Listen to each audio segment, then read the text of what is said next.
tal? Qué gusto saludarle. Yo soy Luisa Canturríos y le doy la bienvenida a una emisión más de Hashtag Polémica en Redes.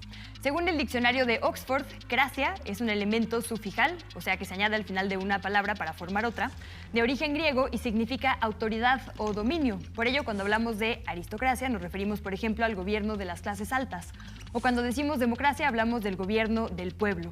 En estos días nos enfrentamos a una influencercracia. Las personas con muchísimos seguidores y seguidoras en las redes sociales ya no son solo un poder fáctico, literalmente están en algunos casos al frente de administraciones. Ya no se puede pensar en una campaña sin redes sociales, pero hay todavía muchos vacíos en estas plataformas y en su uso. No hablo solamente de campañas políticas, también, por ejemplo, campañas empresariales.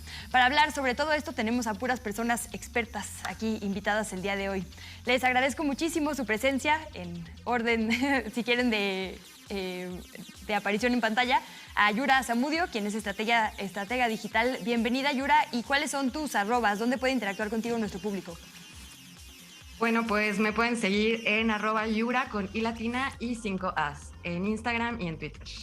Gracias, Yura. Está también con nosotras y con nosotros Poncho Gutiérrez, quien es el director creativo del Deforma, una celebridad entre nuestra audiencia. ¿Cómo estás, Poncho, y cuáles son tus arrobas?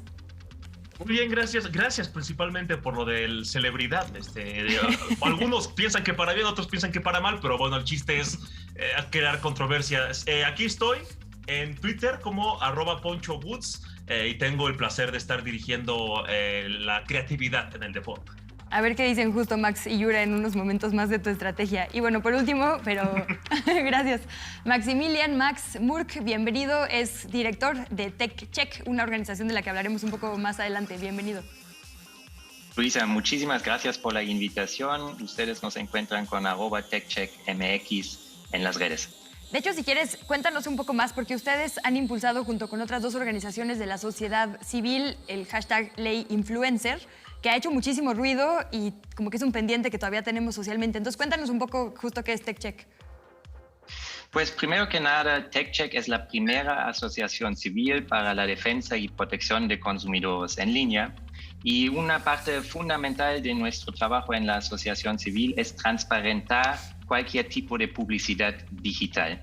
Y lo que observamos en su momento en México, que no hay ninguna discusión sobre la responsabilidad y las reglas y, digamos, la normatividad de este tipo de publicidad digital que enfrentamos hoy cada día. Porque tal vez, como ustedes saben, hoy en día los jóvenes consumen lamentablemente ya cada vez menos, digamos, medios tradicionales, televisión, radio, y ya se movieron por completo a las redes sociales donde gastan horas y horas viendo sus famosos influencers y no saben distinguir qué es publicidad, qué es la recomendación personal del influencer, etc. Entonces, nosotros encantados de hoy presentar unos ejemplos y discutir con las y los invitados esta propuesta de hashtag Ley Influencer Ya.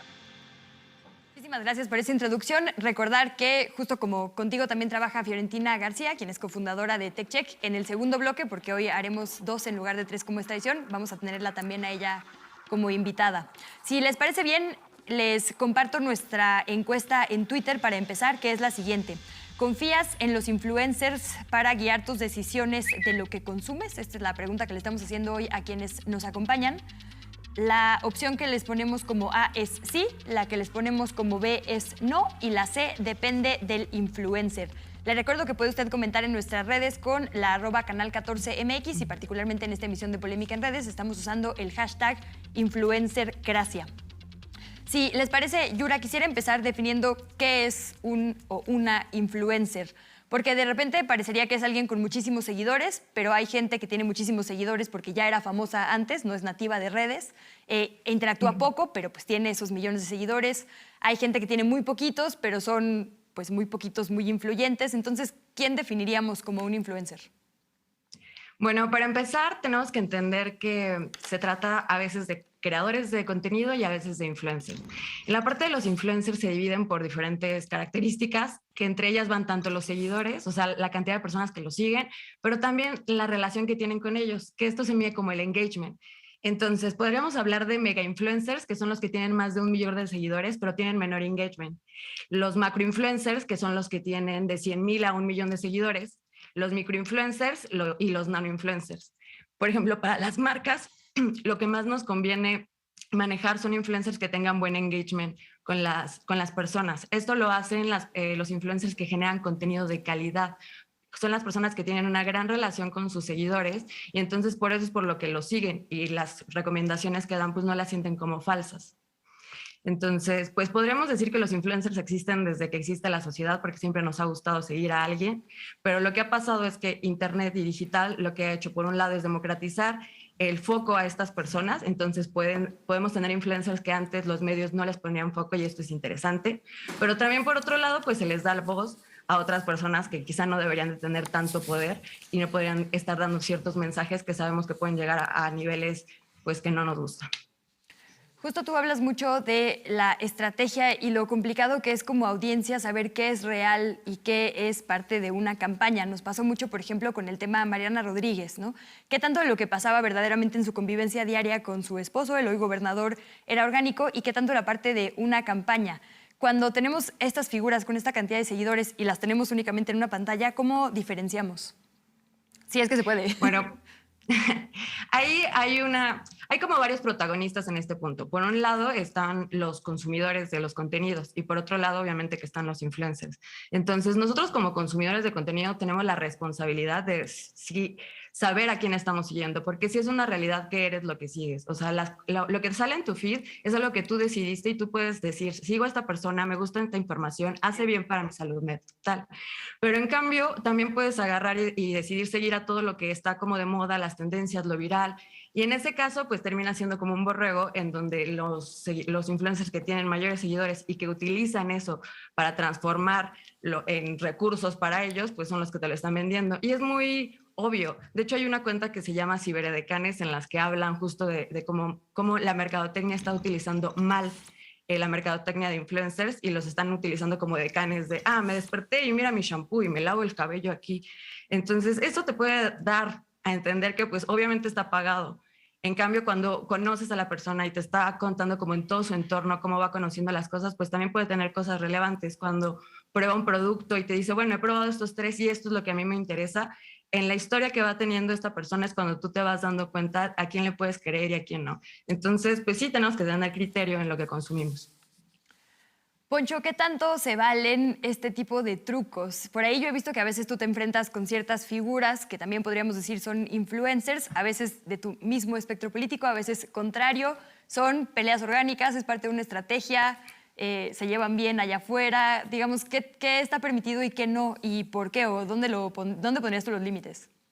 Me encanta esta dinámica que tenemos, amigos, cuando estamos en el tema de la política. Pues tú sabes, ¿no? Tumbaburro, súper panista, súper derechairo, y luego yo que hay, Poncho el izquierdista, y luego Jorge Garcés, que es el del PRI, y luego nos ven, por ejemplo, subimos fotos que estamos echando las chelas, que estamos celebrando, que estamos de fiesta y la gente, entonces lo suyo, sus discusiones y sus debates y sus guerras de memes son falsos, solo nos están usando para las interacciones. A ver, nosotros somos amigos cuando estamos en el café, en las chelas, en el antro, jugando play, lo que sea. Hablamos de temas de política con las mismas posturas que nos ven en espacios públicos. Nada más que acá decimos más leperadas y más albures, porque cuando estamos en público, pues tenemos un poquito más de respeto por la audiencia y por nuestras mamás que nos están luego viendo. Pero la verdad es que es un auténtico, sí, a veces, pero queremos ser muy auténticos y lo que dice Yuri es muy cierto.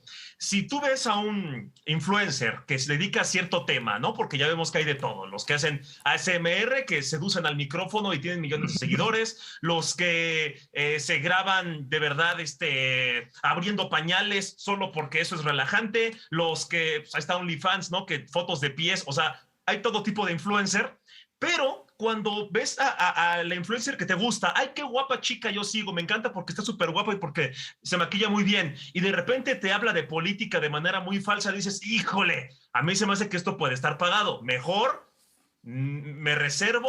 Ahí debes tener un poquito como de discernimiento porque hay espacios comerciales que está muy bien que lo hagan. El problema es que tienen que decir, oigan, este siguiente espacio es pagado o me pidieron mis amigos de yo qué sé que anunciara esto. ¿Para qué? Para que pues, tú decidas, mediante un criterio, es publicidad, obviamente no va a hablar mal de este producto, pero pues por lo menos estoy escuchando de qué trata, porque si es ciegamente de que sí, como lo dijo este influencer, seguramente es real. Ahí es donde depende mucho del criterio de los seguidores.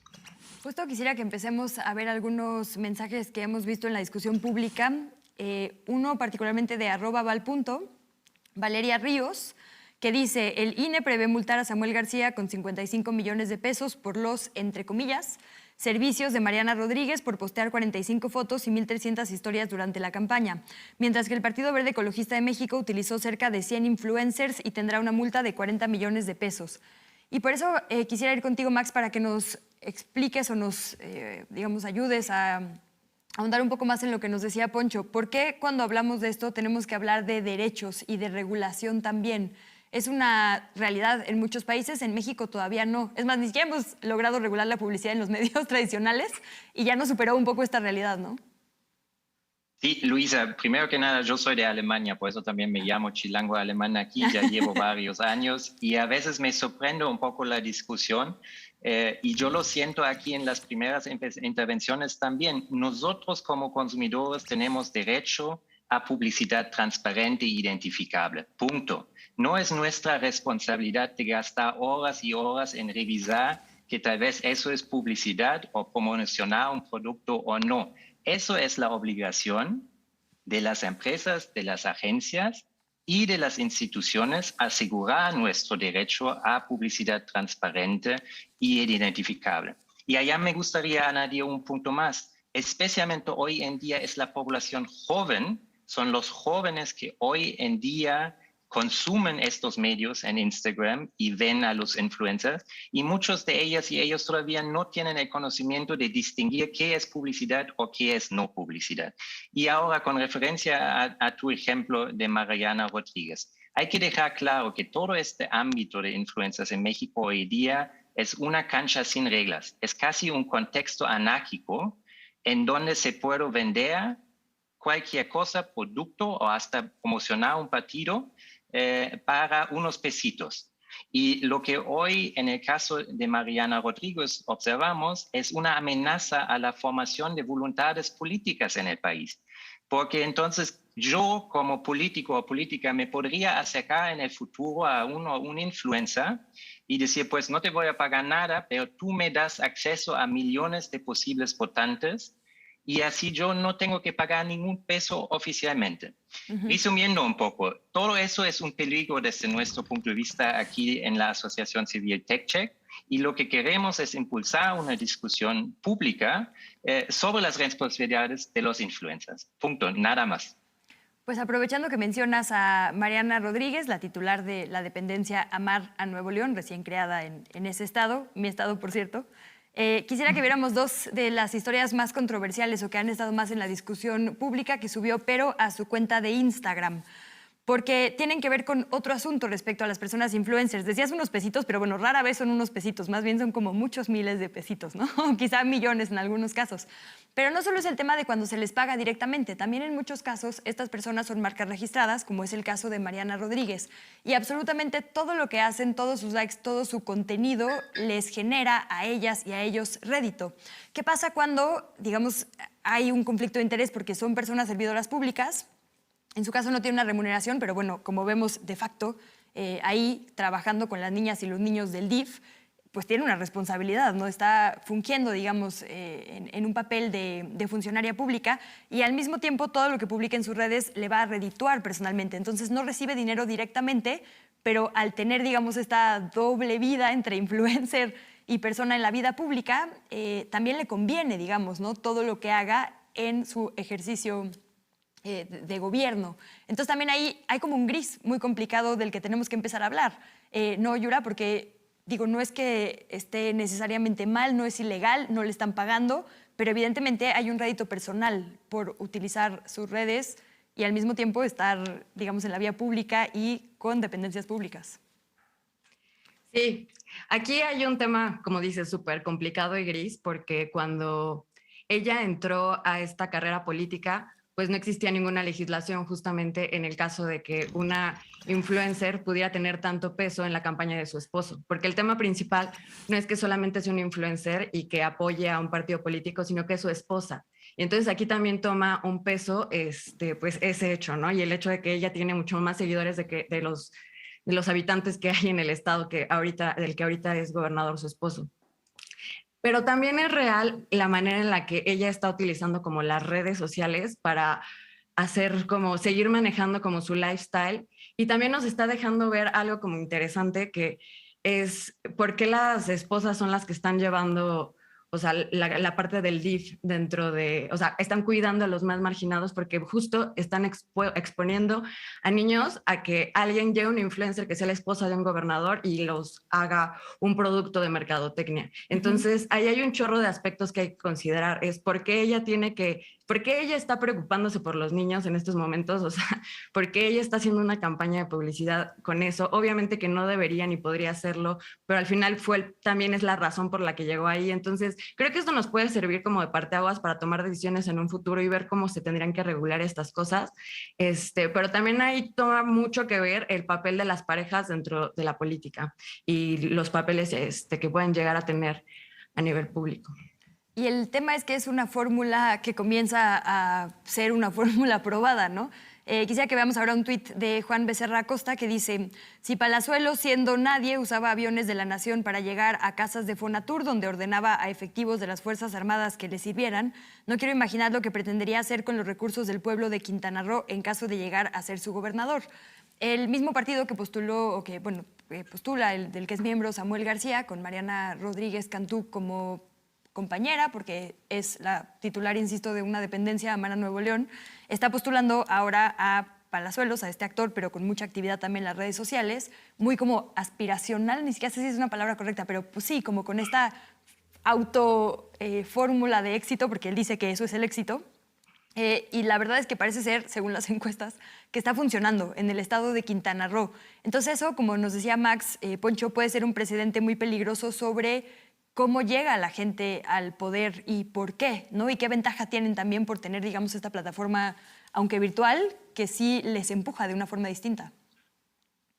Mira, yo sí creo que la palabra que estabas buscando y que es la indicada es aspiracionista. Incluso en mercadotecnia existe, en marketing existe el público aspiracionista. Yo he trabajado en algunos proyectos y cuando te dicen, oye, es que el target, el objetivo, el público es un posible cliente o público aspiracionista, es decir, alguien que no necesariamente tiene el poder adquisitivo de comprar cierto producto, pero que quiere comprarlo para sentir que es parte de la gente que fácilmente lo podría comprar, es decir, alguien que gane 15,000, 20,000, 25,000 pesos al mes y que se quiera comprar un carro de 2 o 3 millones de pesos. Es decir, podría hacerlo, pero le costaría mucho, ¿no? No es lo mismo que alguien que gane 50 millones de pesos al mes que diga, dame 2, 3 carros sin problema. Es decir, sí existe este público, no solo en comercial, sino en político. No del aspecto comercial, sino en cuestión de votar. Cuando tú ves a alguien que tiene una imagen de algo que a ti te gustaría hacer, ni siquiera es que te represente, es que representa lo que tú quisieras hacer y le das el voto. Tristemente, esto funciona en muchos aspectos y a mí me parece que recae mucha responsabilidad, no solo en los partidos que están postulando a ciertos candidatos, a ciertos personajes, sino también en el electorado. Es decir, a ver, una cosa es que me caiga muy bien, una cosa es que esté muy guapo, que esté muy guapa, que tenga un gran estilo, que se haga unos memes bien chidos, que baile muy bien, que se encuere en TikTok o lo que sea, y otra es que yo le dé mi voto para que administre mis impuestos, para que esta persona que está bien petacón, o bien guapo, o bien guapa, o bien pechugón, o lo que sea, yo le dé mi dinero para que con mis impuestos se encargue de mi seguridad con las patrullas, para que se encargue de que me llegue el agua, de que me llegue la electricidad, de que no se lo roben los otros políticos, de que no haya corrupción. Es decir, gente, votantes, sí está bien padre reírnos de estas personas, está bien padre hacerles memes, idolatrarlos, ponerlos de fondo de pantalla, imprimir y poner un póster porque está bien guapo, porque está bien guapa. Está muy bien, hombre, hay que hacerlo. Y mira que él lo dice, el que hace memes de ellos, ¿no? Pero piénsenle poquito antes de darles el poder a estos individuos. Me parece que eso es lo más importante, que la gente se dé cuenta de el poder de los votos y que más allá de que si tiene carisma o no, que ojo, puede que sea muy carismático y gobierne bien o que tenga buena experiencia o buenas intenciones, o que sea carismático y que sea un tarado para gobernar. Es decir, el hecho de que te haga reír no es sinónimo de que sea ni buena persona ni buen gobernante. Max, quizá la pregunta más difícil, pero sé que te la han hecho antes, entonces sé que tienes ya tiempo de reflexión al respecto, es justo por qué en México tenemos las y los influencers y les influencers que tenemos. ¿Por qué en otros países son adolescentes de 16 años diciendo que tenemos que salvar al planeta del cambio climático? Y aquí tenemos a los personajes que mencionaba Poncho, ¿no? Como que cuál es la serie de combinación, bueno, la combinación de factores o la serie de factores en México que nos hacen que esas figuras sean nuestras o nuestros influencers destacados. Es muy buena pregunta. Gracias, Luisa, podemos salir de cancha de la política, porque como extranjero yo no me meto en estos temas para que no me sacan aquí de un día a otro, porque me gusta mucho vivir en México. Eso no es un problema solamente en México. Lo hemos observado en varios países, pero lo que sí observamos, y justamente estamos por publicar un análisis comparativo de los diferentes países, que en México no hemos tenido una discusión pública sobre las responsabilidades de los influencers, de las agencias de marketing, pero también de las autoridades en asegurar nuestro derecho a publicidad transparente e identificable. Ejemplo, en Alemania hoy en día ya hay una normatividad muy clara en donde se obliga a los influencers a evidenciar que eso no es publicidad. Entonces, si en el futuro en México alguien como el Capi Pérez, que es una máquina de publicidad en su cuenta personal, de alcohol, de servicios financieros, you name it, lo que sea, entonces en el futuro este tipo de personajes tendrían que evidenciar que entonces Bancomer, o ahora no voy a mencionar la marca de bebida alcohólica, no había pagado para este tipo de publicidad. Lo que en México nos falta son básicamente las reglas y un poco también ahora hay que tener cuidado, pero unos estándares mínimos de ética, digamos, porque lo que en este análisis ahora y con otras organizaciones de la sociedad civil que observamos que el ámbito de los influencers en México es casi antiintelectual por completo. Y yo creo, Poncho, lo que tú mencionaste en varios ejemplos aquí, se trata especialmente de prejuicios de cuerpos, de presentar distintas imágenes que son desde mi punto de vista personal de las 60, 70, que no reflejan una sociedad progresiva. Y eso todo pasa sin árbitro, para terminarlo, pero no hay un árbitro. En México no tenemos por ejemplo, Profeco o Cofepris que de forma constante revisa cuentas de Instagram o de TikTok para decir, oye, querido influencer, así por favor no, tú deberías transparentar, por favor, tu publicidad. ¿Ha funcionado en otros países? Nos pones el caso de Alemania. ¿Qué tanto las reglas claras y las sanciones claras? Porque también en México hay reglas muy bonitas, pero como dices, ¿no? Instituciones sobrepasadas como la Profeco que pues revisa todo. Entonces, ¿qué tanto las reglas han funcionado? ¿Cómo ha cambiado, digamos, la dinámica de las redes para los países que sí han reglamentado? Fíjate que justamente en Alemania, Estados Unidos, Reino Unido, los influencers solicitaron a las autoridades de crear una certeza legal, porque ya no sabían, oye, tengo que marcarlo como publicidad con un hashtag, sí o no. Entonces, lo que sí funcionó ahora en Alemania es tener una discusión entre actores institucionales, con los influencers, con la sociedad civil, pero especialmente también con la población consumidora. Y hoy en día yo siento que todavía hay unos esquemas de estafa, por ejemplo, en Alemania, en mi país natal, pero hay un acuerdo que sí se transparenta la publicidad cuando una empresa paga. Y ahora un último ejemplo por nuestra parte. Tenemos empresas que en Estados Unidos obligan a los influencers a transparentar este tipo de publicidad, como Coca-Cola o lo que sea, y justamente en México, perdón por decirlo, pero les vale. Entonces, allá contratan directamente a los influencers sin transparentarlo. Entonces, no deberíamos trasladar aquí la responsabilidad a los consumidores, a los jóvenes mexicanos, para identificar si es publicidad o no. Eso es la tarea de las empresas y agencias de marketing. Yura, ya hablamos un poco justo del diseño de las estrategias de política y también ahora de consumo, ¿no? Tal cual, de empresariales en general. ¿Cómo se diseña una campaña digital? Es decir, ¿qué se toma en cuenta a la hora que una profesional como tú, digo, entiendo que lo que se pueda compartir, para que funcione? Porque en mi caso, de verdad, con mis cuentas de redes sociales, ya no sé qué me gustaba de verdad a mí, ¿no? Y qué me llegó y ahora me gusta porque lo vi tantas veces y me llegaron tantas notificaciones que ahora creo que me gusta, ¿no? Como que son demasiados impulsos todo el tiempo. ¿Cómo se hace esto y por qué? Creo que tienes silenciado tú, sí.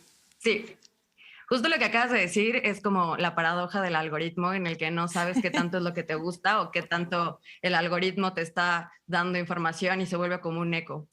Pero a nivel de hacer las estrategias de comunicación, la tendencia ahorita es que estamos creando marcas mucho más humanas. ¿Por qué? Porque el consumidor, y esto ya llevan tendencias de varias agencias como Euromonitor, está buscando marcas que se preocupen por el entorno social, por la ecología, que tengan una responsabilidad social real y que eso lo muestren. Entonces, lo primero que nosotros hacemos es entender a las personas a las que les vamos a hablar y el rol que la marca va a tener ahí. Y entonces lo que haces es entender las conversaciones que existen y las comunidades. Ahí es donde los influencers se pueden llegar a volver relevantes, pero ahí es también donde una buena estrategia de mercadotecnia va a escoger no a influencers que tengan muchos seguidores y que tengan muchísimo alcance, sino a ciertos creadores de contenido que pueden ayudarles a impulsar ciertos mensajes que se están tratando de transmitir a las personas. Y entonces ahí se pueden hacer desde contenidos especiales que dicen como la marca que está sponsoreado o es patrocinado, se pueden hacer, se pueden patrocinar cosas para que esas personas a lo mejor tienen un taller y lo puedan dar gratis porque lo patrocina una marca. Y esa es la forma en la que realmente puedes conectar con las personas. Nos quedan 40 segundos, entonces, si me permiten, lo dejamos aquí para ir al corte, agradeciéndole mucho a Max Murk su participación. En el segundo bloque tendremos a su socia, a su cofundadora de TechCheck, que es Fiorentina García. Muchísimas gracias, Max. Esperemos que nunca te saquen del país por hablar de política. Perdón por la tentación, porque haces un gran trabajo por acá que sin duda seguiremos de cerca. Muchas gracias. Muchísimas gracias. Con Yura y con Poncho seguimos en el siguiente bloque, entonces antes de irnos a la pausa solo me queda recordarle a nuestra audiencia que el día de hoy la encuesta que le estamos haciendo en Twitter es la siguiente. ¿Confías en las influencers para guiar tus decisiones de lo que consumes? La inciso A es sí, el B es no o C depende del influencer. Siga participando con nosotras y con nosotros con el hashtag influencercracia. Volvemos después de estos minutitos de pausa.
Gracias nuevamente por su sintonía, por sus opiniones y comentarios. Le invitamos a que siga participando con nosotras y nosotros en @canal14mx. Seguimos con Yura Zamudio, también con Poncho Gutiérrez, y ahora quisiera darle la bienvenida también a nuestra tercera invitada, que es Fiorentina García, que ya les decía es también parte de TechCheck. Bienvenida y muchas gracias, Fiorentina. Muchas gracias, Luisa, por la invitación. Para el debate que quisiera plantear en este segundo bloque, quisiera que viéramos un tuit de @Azteca Noticias, que dice: el empresario mexicano Ricardo Salinas Pliego muestra su recuperación tras padecer COVID-19, destacando que la Suprema Corte de Justicia descartó su caso, además de mencionar la censura que se vive actualmente en redes sociales. Cuando no puede señalar lo que está mal, se acabó la libertad. Y comparte un video en el que efectivamente este empresario denuncia o critica que fue bloqueado temporalmente de esta red porque mucha gente denunció que estaba atacando a otras personas usuarias, como por ejemplo la académica Denise Dresser y otras personas. Entonces dice él, se me acabó la libertad. Digo, afortunadamente tiene un medio de comunicación, entonces no hubo ningún problema, puedo seguir hablando por ahí, pero la mayoría de nosotras y de nosotros no tenemos un medio de comunicación, ¿no? Entonces quisiera, a partir de esto que pasó con este caso particular de él, hablar de otros dos asuntos que tienen que ver justo con la influencercracia y las redes sociales. El límite de la libertad de expresión y justo por qué el odio funciona tan bien. ¿Por qué las peleas y por qué los ataques hacen que interactuemos mucho más? Y ahora sabemos, pues esto es fomentado por los algoritmos también. Entonces, si quieres, para darte el estrenón, Fiorentina, cuéntanos un poco de esto. ¿Cuáles son los límites de la libertad de expresión en las redes y particularmente para estas figuras que tienen un montón de seguidores? Bueno, Luisa, como ya comentaba aquí mi colega, nosotros en TechCheck lo que buscamos es transparentar la publicidad. ¿Por qué? Porque independientemente de que un influencer pueda estar publicando un contenido que sea a través de una compra de un producto o que se lo regalen, etcétera, si se trata de una relación comercial entre la marca y el influencer, debe transparentarlo. Y entonces aquí, independientemente de que se trate de la publicidad, ahí ya demostramos que hay una relación comercial entre el influencer y la marca, y entonces, como decía Max, debemos de transparentarlo. ¿Qué hay de la responsabilidad de las personas influencers? Porque ustedes han hablado mucho de eso, e incluso, por ejemplo, hay países, el caso del país de origen de Max, Alemania, que aunque no te paguen, si tú estás publicitando un producto que, por ejemplo, es milagroso, ¿no? O que, no sé, no es, digamos, fidedigno, que es piratería, también puede haber consecuencias, ¿no? Es decir, sí hay como cierta responsabilidad en las personas influencers. Sí, y justamente un ejemplo es Alemania, Luisa, pero por ejemplo también está Estados Unidos y Reino Unido. Y aquí estas normatividades están siendo cada vez más claras para definir qué se trata, cómo tiene que un influencer declarar que se trata de publicidad.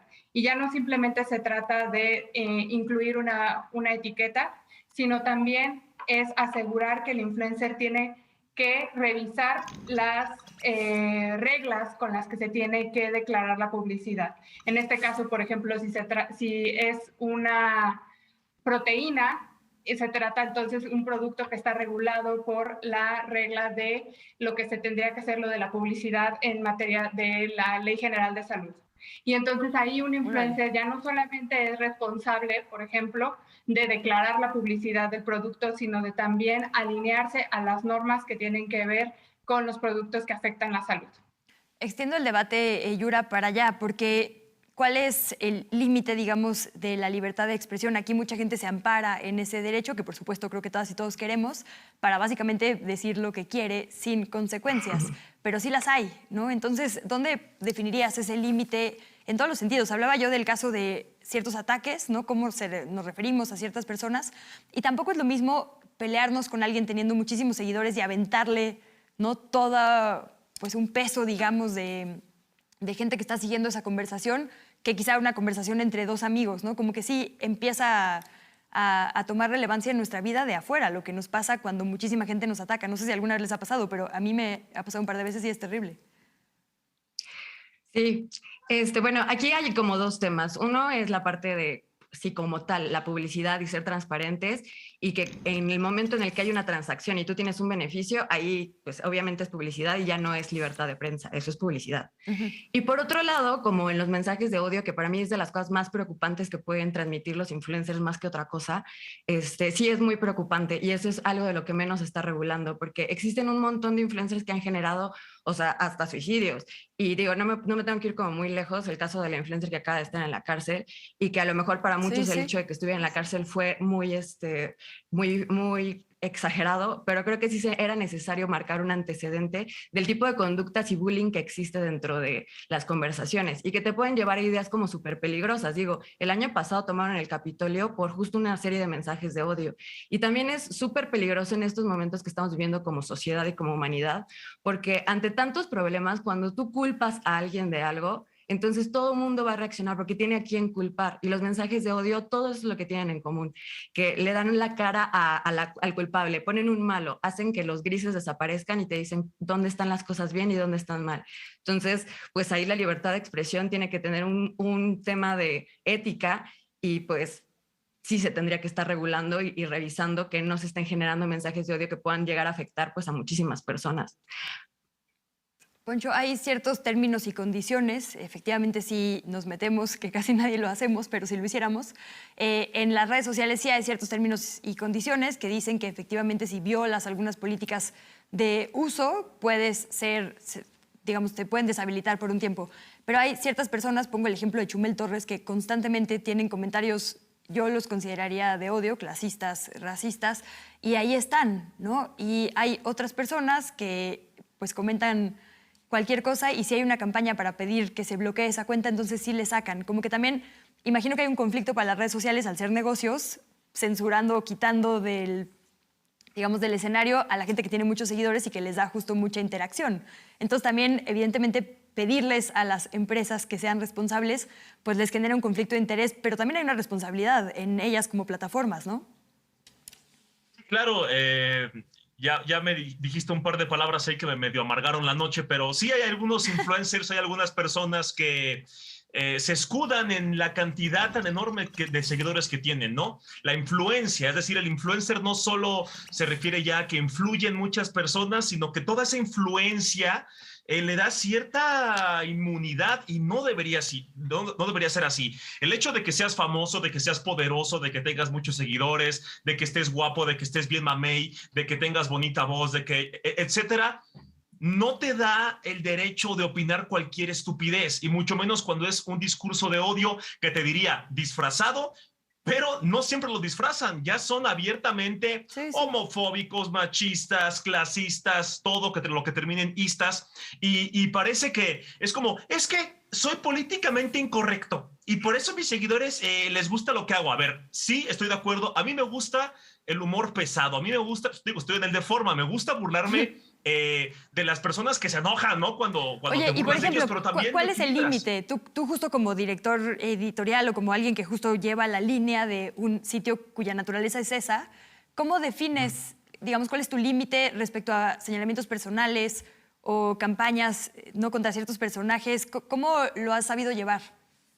Mientras una figura pública sabe que se expone a muchas cosas, ¿no? Cuando hace algo y lo sube en redes sociales es, ok, amigo, dominio público, te puedo criticar por eso, perdón, pero tú lo subiste. Cuando yo me meto con su vida personal, orientación, religión, escándalos personales, algo que esta persona no quiso, o sea, o no subió o no lo expuso, entonces ahí es cuando dices, oye, no se vale que te metas con eso porque él o ella no lo subió. Cuando yo sí creo, ojo, es muy delicado lo que voy a decir y no quiero que lo tergiversen. Cuando te burlas del oprimido, tienes que asegurarte, te burlas entre comillas, de que tu chiste se entienda que te estás... Es decir, déjame plantearlo otra vez. Si en tu chiste parece que te estás burlando del oprimido, tienes que dejar bien claro que realmente la burla es o sátira o sarcasmo en contra del opresor.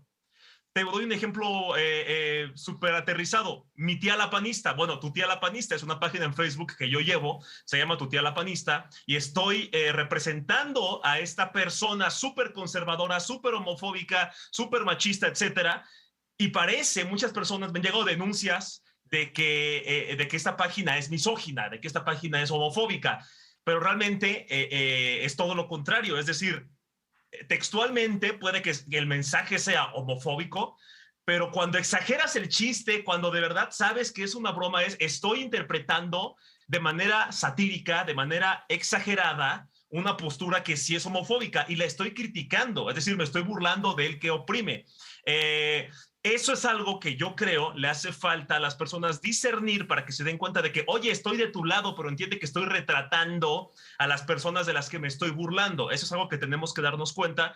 Sin embargo, en el caso de estos influencers que me causan amargura, y más a esta hora que ya me echaste a perder la cena, Luisa, vas a ver, pues ellos muy cínicamente lo hacen y es que soy políticamente incorrecto. Pero no los castigues porque, ¡ay, la censura! ¡Ay, me reprimen! Entonces, ellos sí pueden, o sea, se llevan, pero no se aguantan, hombre. No se trata de eso, se trata de hazte responsable de tus palabras, hombre. ¿Las dijiste? No te vamos a censurar, pero pues ten los pantalones de decir, pues sí lo dije, pues ni modo, es mi público y ya, ¿no? O sea, que no salga con este victimismo que no les queda. Fiorentina, ustedes tienen muchos estudios y mucha observación, porque sé que dedican muchas horas de su vida justo a ver cuentas de influencers. No sé si hay una, digamos, estudio, relación directa, alguna estimación de qué tanto nos influyen. Porque justo por eso es peligroso. Son, como dice Poncho, pues figuras que estamos viendo todo el tiempo, que ya hasta a veces sentimos que son nuestras amistades porque todo el tiempo tenemos un seguimiento a sus actividades y demás. ¿Qué tanto sus acciones, sus pensamientos, sus discursos se traducen en realidad para nosotras y nosotros? Y perdón aquí que vinimos a hacer el papel como de investigación. No, qué bueno, pues para eso. Pero que siempre traemos estos temas. Pero justamente, Luisa, en los últimos años, principalmente cuando inició la pandemia para acá, han habido muchos análisis e investigaciones y papers sobre el poder que tienen los influencers, principalmente a la hora de comunicar publicidad de comida chatarra en la población infantil. Y entonces ahí que se ha demostrado y que se ha encontrado a partir de varios experimentos es que, por ejemplo, niños entre 9 y 11 años en Reino Unido empezaron a consumir más bebidas con altos contenidos de azúcares después de haber sido expuestos a publicidad a través de influencers, de sus influencers favoritos infantiles, en comparación con el otro grupo que no estuvo expuesto a este tipo de contenido. También que se ha encontrado que los influencers generan, como ya mencionaba Yura al inicio, demasiado engagement con la población infantil. Y también es por qué se genera este tipo de engagement, porque y por eso es que también es importante que se transparente la publicidad. Porque influencers, al estar mezclando su contenido personal, su vida personal, con la publicidad, es cada vez más difícil para las personas identificar qué se trata de publicidad y qué se trata de un contenido realmente como de recomendación. Y tergiversación de la realidad con lo comercial es lo que al final nos termina enganchando y haciéndonos creer que podemos confiar en él o la influencer que nos está comunicando la información. Por eso nuevamente es que decimos que es importante que se transparente la publicidad y que se especifique claramente, no solamente se trata de publicidad, sí, pero que también el influencer, la marca y la agencia de publicidad considere cuál es la normatividad que le corresponde a cada tipo de producto. Porque si no, sinceramente los influencers nos están invitando a ser estafados o a seguir discursos de odio, como ya mencionaba Alfonso. Claro. Te escuché alguna vez, Yura, justo en un podcast hablando sobre esto, sobre el caso de Mariana particularmente, decía algo así como, nos encantan los cuentos de hadas, ¿no? Entonces, la consecuencia obvia en términos de consumo es esta, pues les creemos y compramos cosas. Pero la consecuencia respecto a distorsión de lo que es un cuerpo humano, una relación humana y demás también está ahí, ¿no? Fue muy importante estas comparecencias con una de las ejecutivas de Facebook en Estados Unidos, Florence Hogan, si no me equivoco, justo porque ella decía, sí, sabemos que estas fotos, este tipo de contenido de vidas irreales de personas en yates, ¿no? 24/7, le están haciendo daño a las juventudes porque la vida de la mayoría de las personas no es así, ¿no? La mayoría de nosotros pues trabaja y ni modo, ¿no? Tiene una casa que no parece de revista y la verdad es que la vida real es así, pero tenemos al alcance de un clic por hasta 7, 8 horas, según los hábitos de cada persona, estas imágenes, ¿no? Que además sentimos cercanas porque pues, todo el tiempo les estamos viendo. Y eso está distorsionando nuestras relaciones y nuestras formas de autopercibirnos. No sé si ese impacto se esté midiendo suficiente. Pues no sé si se está midiendo lo suficiente o no sé si se está midiendo de la manera correcta, que tendría que ser sobre la salud mental y cómo nos está afectando todos estos mensajes que están apareciendo.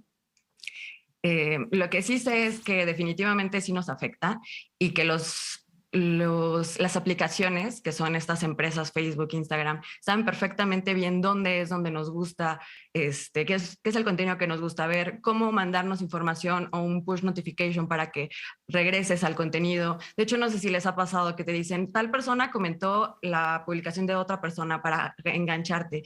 Y entonces, sí, se vuelve muy peligroso la relación que empiezas a tener con esto, porque empiezas a vivir en realidades que no son las tuyas. Y entonces se va haciendo como un pequeño eco en el que solamente se van repitiendo y repitiendo los mismos mensajes y dejas como de cuestionarte cosas. Y al mismo tiempo, tampoco sabes qué hacer con eso. Por ejemplo, todos estos mensajes de body positive, en un inicio empezaron como súper bien y es un mensaje que todo el mundo, todas las mujeres como lo recibimos de manera positiva, pero de repente llegan influencers que lo toman como un producto y entonces empiezan a manejar el body positive con cuerpos espectaculares, personas que en realidad nunca han tenido como ningún problema social en ese aspecto y lo utilizan como un producto.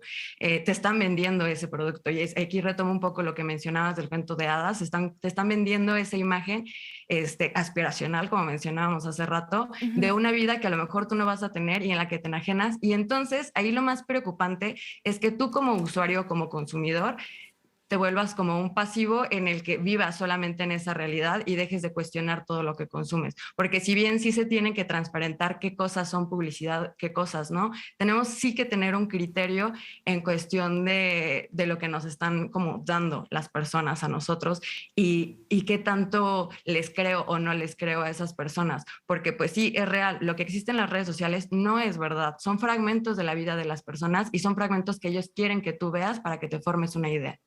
¿Y qué tanto, ahora que mencionabas estas como burbujas o cámaras de resonancia, qué tanto interactúan o se intercambian información entre redes sociales para saber qué mandarnos y de quién mandárnoslo? Digo, pongo un ejemplo muy burdo, pero me acaba de pasar el domingo y me impresionó mucho.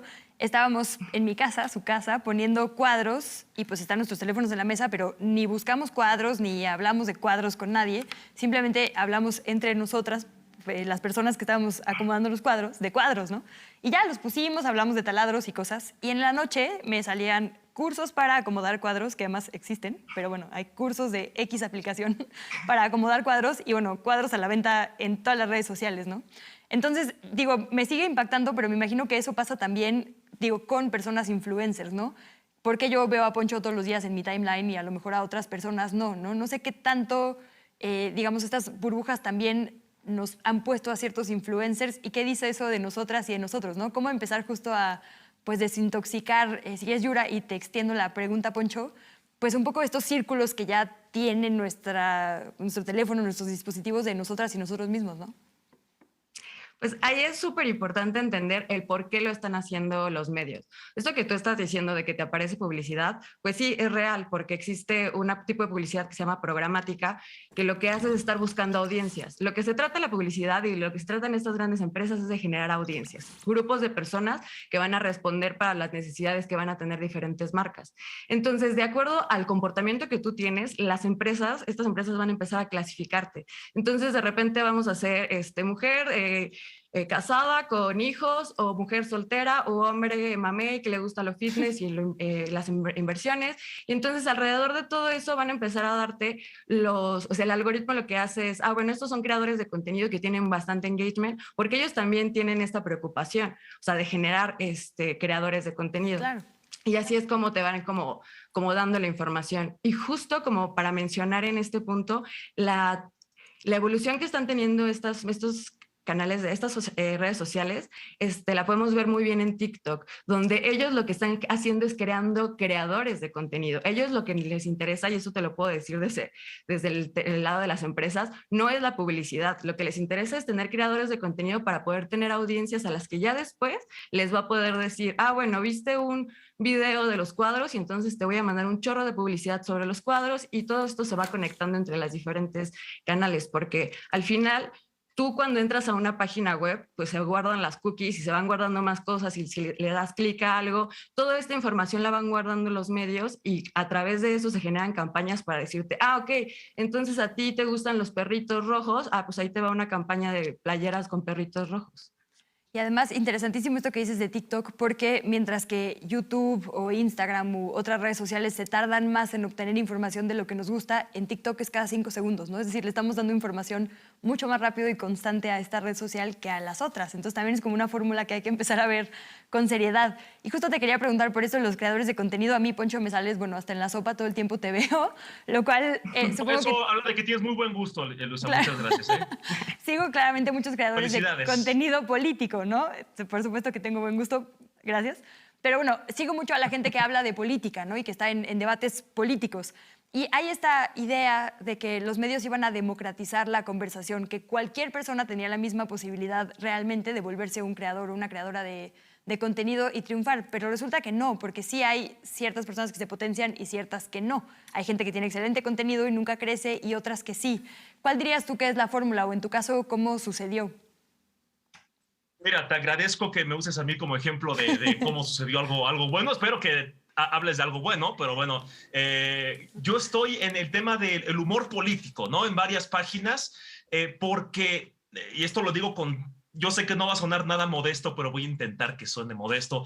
De verdad, yo quise hacer un producto nuevo, quise hacer parodias, quise hacer escenas de películas que tuvieran que ver con política, con videojuegos, es decir, un nicho distinto de gente, es decir, un público al que le gusten los videojuegos, que le gusten las series, que le gusten las películas, un público geek, un público nerd, pero que también le gusta la política, que tenga noción en política y viceversa. Y es un nicho tan específico que cuando haces ese mismo contenido una y otra vez, pues al final vas a fortalecer una comunidad, y después de esa comunidad que empezó a hacer ese de pitorreo, que aquí está el pollo, por cierto, que les manda saludos, empieza esta comunidad y de repente empieza a ser otro personaje, a tu tía la panista, ¿no? Digamos. Y la tía panista ya es un personaje que ya sabes qué esperar, y lo mueves desde esta página donde sabes que tu público va a entender los chistes de política, y a los que les guste ese concepto de sátira se van para allá, y vas teniendo como tus mini públicos, ¿no? Hay unas personas que son unos genios en la política, que son buenísimos opinando, que tienen muchísima conciencia de clase, pero no tienen carisma, o no tienen una buena cámara, o no saben cómo editar, o no tienen patrocinadores, ¿no? No sé, hay muchísimas cosas que los pueden impedir, y la verdad, o sea, tristemente, en este mundo capitalista, el dinero ayuda mucho, porque haces una muy buena publicación con 10 seguidores, voy a volver a plantearla, tienes 1 millón de seguidores y haces un meme, pues va a ver muy bien ese meme, va a pegar bastante bien y te vas a ganar el premio al mejor meme del año. Pero si una persona con 3 seguidores hace ese mismo meme, pues se va a ganar 2 likes, ¿no? Quizá, o 3 o 5 como mucho. Pero si esta persona con 10 seguidores dice, pues como a mí me patrocina mi papi, o mi sugar daddy, o mi cougar, le voy a pedir 10,000 pesos, y los pautas en redes sociales, y vas a ver cómo tu página va a ser la página de memes políticos más importante del mes. Y de repente, si le pautas, pues va a crecer mucho más rápido. No solo se trata de meterle varo a lo tonto, porque hay mucha gente que piensa eso y no le funciona. Los están estafando, mis amigos, víctimas de consultores, los están estafando, no va por ahí. Hagan buen contenido y potencienlo. El dinero tiene que ser una herramienta. La pauta es una herramienta potencializadora, no la que va a definir que tengas alcance y muchísimo menos engagement, que no les vean la cara de tontos.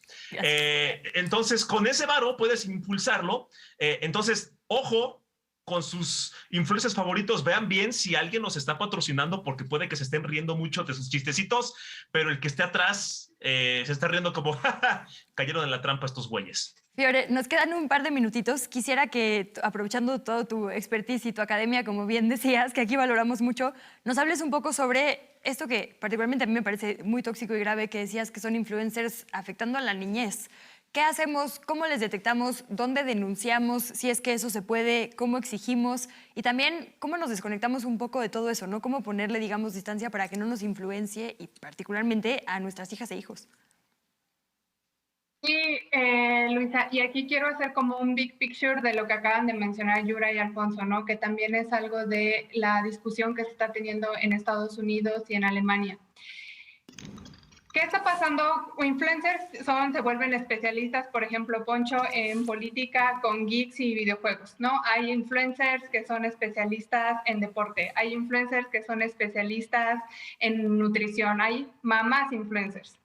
Y entonces estos influencers al final se vuelven especialistas en un tema, tienen engagement con un grupo específico de personas y del otro lado tenemos también a las plataformas digitales, Google, Facebook, Instagram, YouTube, que es donde ahí empieza también ya la discusión en otros países. ¿Cuál es la responsabilidad que tienen estas plataformas en todo esto que está ocurriendo? Porque al final de cuentas los influencers están generando contenido, pero quienes están ganando gran parte de ese pastel del dinero son las plataformas digitales y no estamos discutiendo de cuáles son sus responsabilidades a la hora de transparentar cómo funciona esto. Y muchos especialistas están diciendo, especialmente en el tema de la niñez y la comida chatarra, la industria de comida chatarra y las plataformas tecnológicas se están volviendo una combinación muy tóxica que nos está poniendo en problemas y en jaque. ¿Por qué? Porque como mencionaba al inicio Max, las generaciones jóvenes cada vez más están consumiendo medios digitales. Entonces cada vez más están siendo bombardeadas por técnicas de analítica, técnicas de rastreo, técnicas de saber qué contenido están consumiendo para crear perfiles y con eso venderles publicidad a la medida. Y para eso les están sirviendo los influencers para generar contenido que sea engagement, que sea atractivo. Y entonces tienes a jóvenes muy comprometidos con sus influencers, a influencers trabajando cada vez más por crear contenido único y popular, pero realmente a plataformas que están generando todas las ganancias a través de este mecanismo. Entonces ahí, Luisa, como mencionabas tú al inicio, ¿qué es lo que podemos hacer? Hay 4 formas en las que podemos identificar, además de la publicidad transparente, nosotros como consumidores, ¿no? Y la primera es que seamos muy críticos del contenido que estamos consumiendo. 2, también que tengamos la voluntad de querer hacerlo. Y 3, algo que también en TechCheck hemos buscado mucho, es que se tiene que hablar de esto y se tiene que discutir. Porque la gente tiene que identificar qué es lo que está sucediendo, cómo identificar esta publicidad y principalmente también cómo vamos a proteger a las poblaciones más vulnerables, que son a los niños y adolescentes que cada vez más están consumiendo este contenido. Pues les agradezco muchísimo a todas y a todos que nos ayuden justo a entender estas dinámicas para poder detectarlas y tener un criterio independiente. Pueden seguirles en @iura, IURAA, @ponchogoods con Z y @techcheckmx. TechCheck se escribe TECCHECKMX. Pueden también ver en nuestras redes sociales de @canal14mx todas sus arrobas.